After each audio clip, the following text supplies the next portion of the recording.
The Festival of Eid by Munshi Premchand.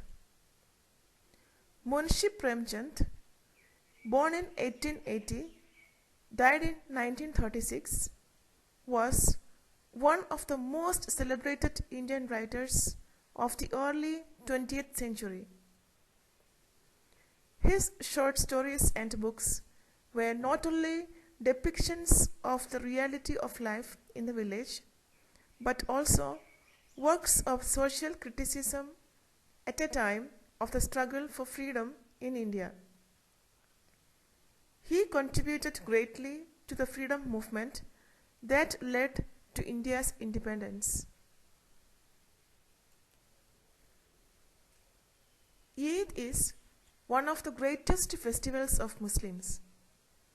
It is celebrated to mark the end of Ramzan. Eid is an Arabic word meaning festivity. It was during the month of Ramzan that Holy Quran was revealed to Prophet Muhammad.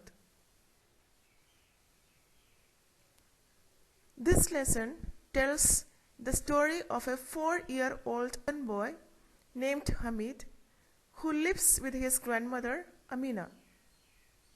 They are poor, but their love for each other is beyond description. He goes to the fair on the day of Eid with only 5 pice in his pocket. But unlike the other children, he spends it for the comfort of his grandmother.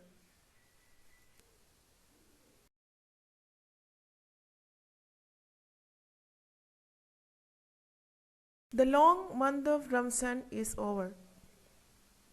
The festival of Eid has come. The wonderful morning. The trees seem greener than ever. The fields look colorful, and even the sun seems to be shining brighter. The village is buzzing with activity. Everyone has reached the Eidgah Mosque.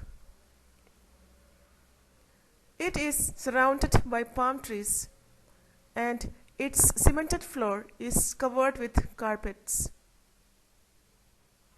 There are row upon row of worshippers stretching well beyond the courtyard of the mosque.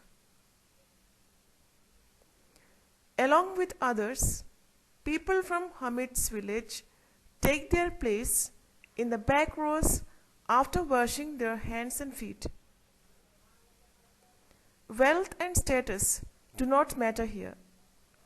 They all worship together, and it is a beautiful sight to watch hundreds of people praying together.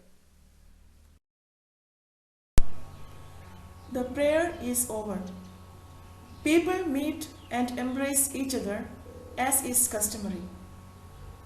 Then they descend on the street and toy vendors' stores like an army moving to an assault.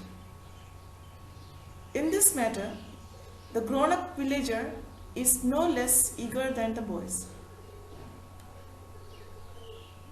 Look, here is a swing. Pay 1 pice and enjoy riding up to the heavens and then plummeting down to the earth. And here is a roundabout strung with wooden elephants, horses and camels. Pay 1 pice and have 25 rounds of fun. Hamid's friends, Mahmoud, Mohsin and Noore and other boys mount the horses and camels.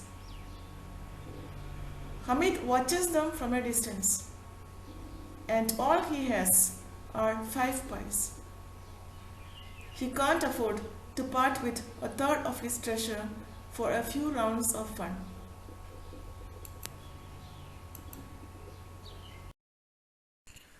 Hamid's friends run across the rows of toy shops.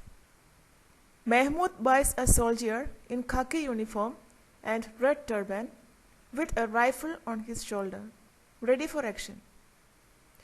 Mohsin buys a smiling water carrier, ready to sprinkle water on dusty roads. Noor acquires a lawyer. How impressive he looks, attired in a black gown with a gold watch chain and a fat book in his hand. All these toys cost 2 pice each. Too expensive for Hamid. So he tells his friends, they are made of clay. One fall and they'll break. But his eyes look at them greedily, and he wishes he could hold them in his hand just for a moment or two. But the young boys didn't wish to give them meat to touch even.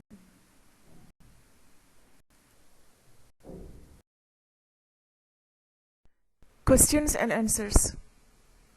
What did the boys do after stepping out of the Eidgah? Answer. After stepping out of the Eidgah, the boys went to buy toys and sweets. Question number 2. What did Hamid's friends buy? Answer. Hamid's friends bought different things. Mahmoud bought a soldier in khaki uniform and red turban with a rifle in his shoulder ready for action. Mohsin bought a smiling water carrier ready to sprinkle water on dusty roads.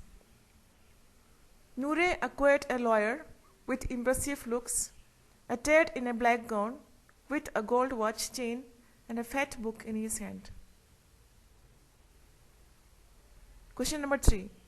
How much money did Hamid have? Answer. Hamid had only 5 pice in his hand. Question number 4. What did Hamid say to his friends about the toys? Answer. Hamid told his friends that their toys were made of clay. If it falls, it would break. Question number 5. Why did the boys not give their toys to Hamid? Answer. The boys did not give their toys to Hamid because they were new and they loved them very much.